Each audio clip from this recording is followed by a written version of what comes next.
जय हिंद दोस्तों, मेरा नाम है प्रबल चौरसिया और मैं भी आप लोगों की तरह एक एमबीपीएससी एस्पिरेंट हूँ। ना मैं तो कोई टीचर हूँ, ना मैं तो कोई मेंटर हूँ। बस जो एक्सपीरियंस मैंने पढ़ते पढ़ते गेन किया है उसको बताने वाला एक नॉर्मल सा एस्पिरेंट हूँ। तो चलिए, जैसे आप सभी को पता है कि अभी फिल्म्स में लगभग 40 दिन शेष हैं और इन 40 दिनों के कारण सभी लोग पैनिक हो जा रहे हैं। आप भी पैनिक हो रहे होंगे, इसलिए यदि आप ये वीडियो देख रहे हैं तो मैं आपकी जो 2-3 स्टोरी आपको मैं बताऊंगा और इन 2-3 स्टोरी से मैं जो कंक्लूजन निकालूंगा भाई वो कंक्लूजन अपने दिमाग में रख लेना, ठीक है। सबसे पहले स्टोरी स्टार्ट करते हैं राजा की स्टोरी। 2 राजा थे। एक राजा हूं मैं, बहुत ज्यादा शक्तिशाली, सर्वशक्तिशाली योद्धा, और दूसरे राजा है आप भी मेरे जितने शक्तिशाली योद्धा है। हम दोनों एक शक्तिशाली योद्धा हैं, इतने शक्तिशाली योद्धा कि इनसे लोहा कोई नहीं ले सकता। अब क्या होगा, जब आप अपना साम्राज्य विस्तार करेंगे, मैं अपना साम्राज्य विस्तार करूंगा, तो हम दोनों के बीच में कन्फ्लिक्ट होगी, ठीक है। अब क्या होगा, यदि मैं एक समझदार राजा हूँ तो मैं क्या करूंगा पता है, हम दोनों शक्ति तो बराबर है, लेकिन मैं किसी प्रकार से आपके कान में ये बात डाल दूंगा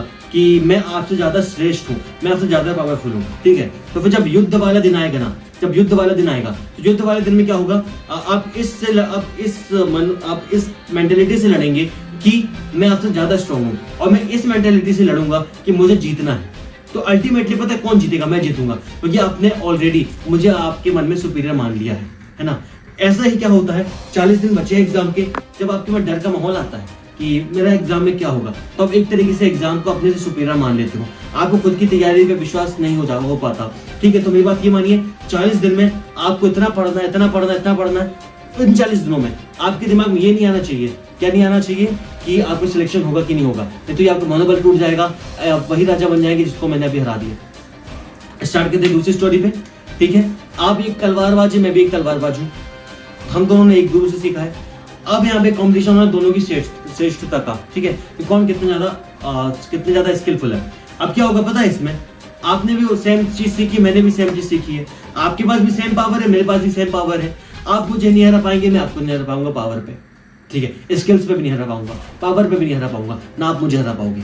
तो पता है, लेकिन ऐसे में जो सुपीरियर होगा, सुपीरियर कौन होगा, सुपीरियर वह होगा जिसकी तलवार की धार ज्यादा तेज होगी, ठीक है। तो एमबीपीएससी क्या है, एमबीपीएससी एक प्रतिस्पर्धा है, एमबीपीएससी वही युद्ध है जो श्रेष्ठता साबित करेगा। और इस तलवार क्या यूज करेंगे पता है, यह तलवार, यह है आपका सिलेबस जो आपकी तलवार है, यह है आपका सिलेबस जो आपकी तलवार है। और इस तलवार में आप जितनी धार करेंगे, मतलब सिलेबस का आप जितने बार रिवाइज करेंगे उतनी बार आप आपकी इस तलवार पे धार करेंगे, और उतने बार आपके सुपीरियर होने के चांसेस ज्यादा होते जाएंगे।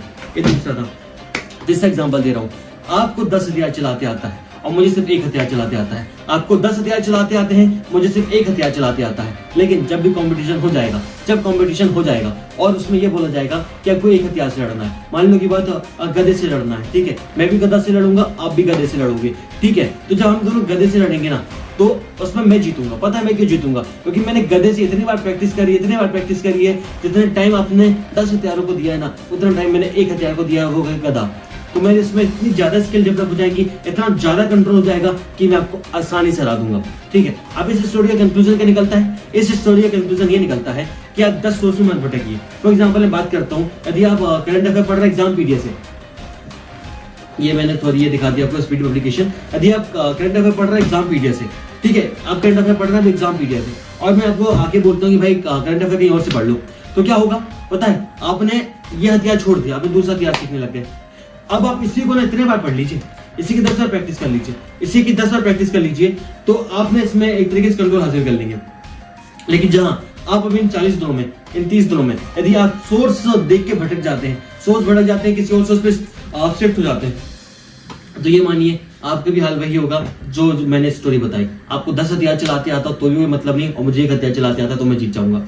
ये 3 स्टोरी मैंने बता दी।